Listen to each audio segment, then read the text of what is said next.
Having established that physical activity is indeed related to several better health outcomes, likely in the causal fashion, researchers in the field, increasingly since the mid-1990s, then began asking more detailed questions about the associations. Haskell, 1994. For example, how much physical activity is needed to decrease the risk of a particular disease? What kinds of activity are necessary? At what intensity must the activity or activities be carried out? For what duration? How often? With incremental increases in physical activity, does benefit also increase commensurately? How much additional benefit is obtained with each unit increase in physical activity? Is there a point beyond which additional activity does not bring additional benefit? These and related questions can be categorized under the broad umbrella of dose-response issues. In this module, we will briefly cover the biology of dose-response, study design issues and features contributing to strong dose-response experiments, lack of dose-response data at both ends of the intensity spectrum, a focus on the low end. To understand why some of the gaps in knowledge exist. To consider potential solutions for addressing these gaps. Dose response between sedentary and health outcome.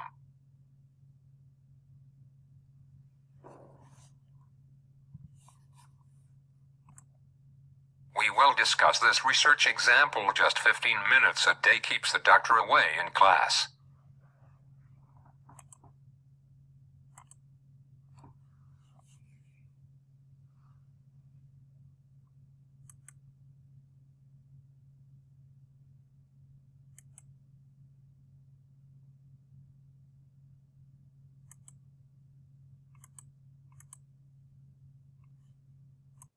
There are several reasons why the dose-response relationship between physical activity and health holds interest for both researchers and the public.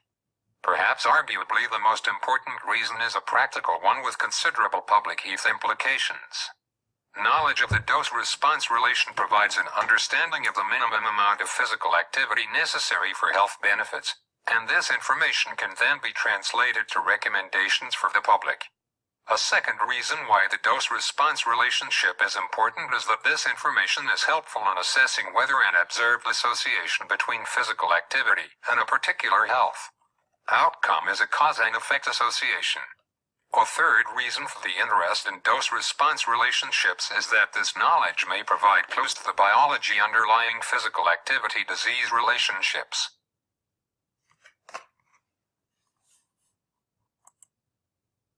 In terms of the dose-response relationship between physical activity and health, we want to use lay language and communicate it with the general audience. For example, we want to examine the following questions. What is the least amount of physical activity I need for health? If I do more, will I get more benefit? How much more? What is the maximum I can do without harm? The 2008 DHHS guidelines ask me to do 150 minutes per week of moderate intensity, or 75 minutes per week of vigorous intensity aerobic physical activity. Will I get exactly the same benefit from either exercise plan? Here are the physical activity guidelines for adults in the U.S. All adults should avoid inactivity. Some physical activity is better than none. And adults who participate in any amount of physical activity gain some health benefits. Adults should do at least 150 minutes 2 hours and 30 minutes a week of moderate intensity, or 75 minutes 1 hour and 15 minutes a week of vigorous intensity aerobic physical activity, or an equivalent combination of moderate and vigorous intensity aerobic activity. Aerobic activity should be performed in episodes of at least 10 minutes, and preferably, it should be spread throughout the week. More extensive health benefits. Adults should increase their aerobic physical activity to 300 minutes 5 hours a week of moderate intensity, or 150 minutes a week of vigorous intensity aerobic physical activity, or an equivalent combination of moderate and vigorous intensity activity. Adults should also do muscle strengthening activities that are moderate or high intensity and involve all major muscle groups on 2 or more days a week, as these activities provide additional health benefits. Thus far, What do we know about dose response? The minimum amount of physical activity needed to produce benefit is likely different. For example, it is clear that the CDC/AXN recommendation for 30 minutes per day of moderate intensity activity reduces the risk of developing cardiovascular disease. However, higher volume of physical activity may be needed for beneficial changes in certain plasma lipoproteins. Higher volume also appears necessary to maintain weight loss in previously overweight and obese individuals. As stated in 2008 Physical Activity Guidelines for the Americans, it is apparent that major unanswered issues still exist in response to the question of dose response. For instance, how much of what type of activity is enough to improve health? In observational studies, it has been difficult to isolate parameters other than overall activity amount. Of the biology of dose response, we will talk about the principles of exercise training first. 1. Overload refers to the biological systems when repeatedly stressed respond by increasing their capacity and/or efficiency. The greater the overload, the faster and greater the response. 2. Progression to promote a favorably response to overload. The demands need to be applied in appropriate intensities and durations to avoid maladaptation chronic fatigue injury. 3. Specificity. The type and magnitude of the response depends on the specific nature of the overload. Overload, progression, and specificity form the basis of dose response. When dealing with dose-response relationship between physical activity and health, we want to make complex biological responses appear simple for physical activity guidelines. That is, knowledge of the dose-response relation may provide an understanding of the minimum amount of physical activity necessary for health benefits. In this way, the information can then be translated to recommendations for the public.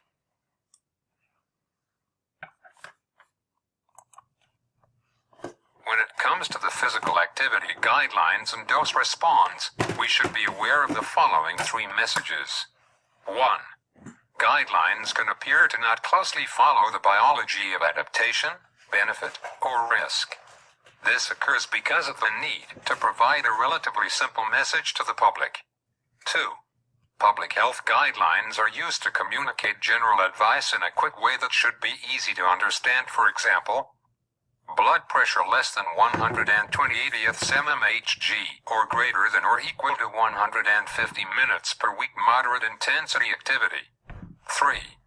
They tend to imply a threshold effect rather than some type of continuous association. It should not be interpreted that activity less than guideline has no benefit and more no additional benefit. Interest in the minimum effective dose of physical activity for health benefits.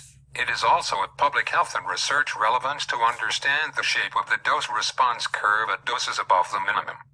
That is, for a particular health outcome, is the dose-response relationship linear in shape or is there some other shape? If linear, how steep is the slope? This tells us how much additional benefit might be expected with each incremental increase in level of physical activity. In this figure, the linear relationship between physical activity dose and health response is illustrated. That is, as the physical activity dose or volume increases, the health benefits increase.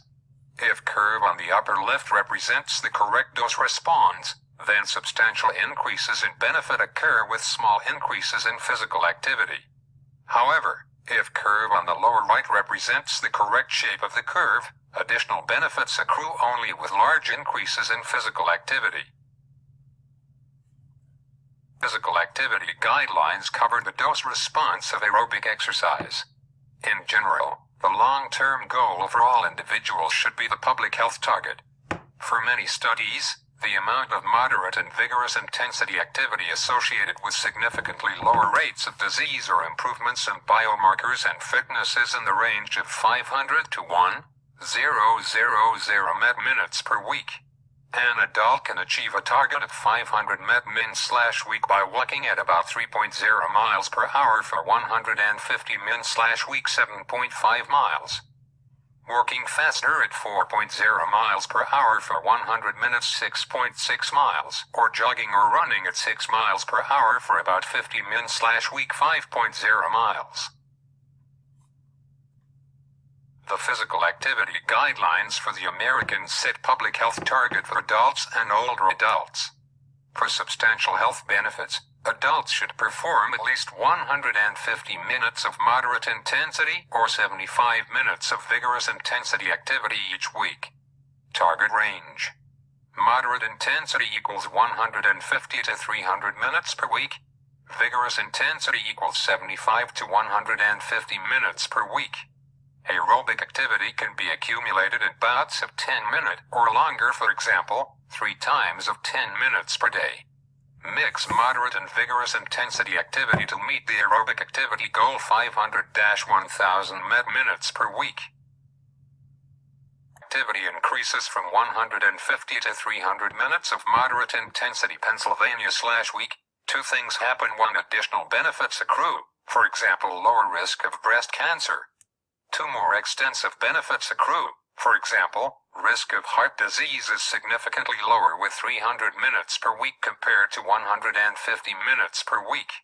As total activity increases upward from 300 minutes per week, greater benefits accrue in a dose-response fashion, but decreasing marginal benefit for each additional minute, and no known upper limit where benefits no longer increase. In addition, risk of injury increases as volume and intensity increases. Activity guidelines for the Americans. The least active in the population generally have the highest risk for various negative health consequences and the most to gain from becoming more active.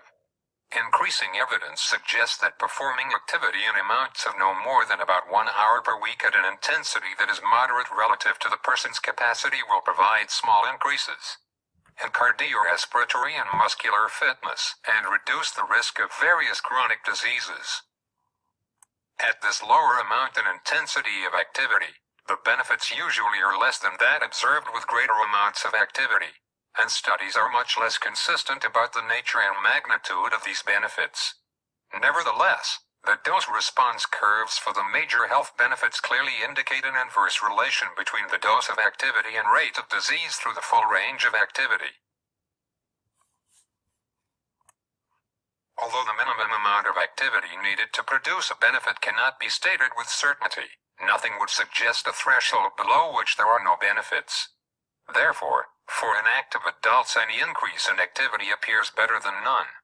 To achieve benefits for various health outcomes equivalent to those achieved by their more active peers, very inactive adults will need to progress gradually to higher amounts and intensities of activity.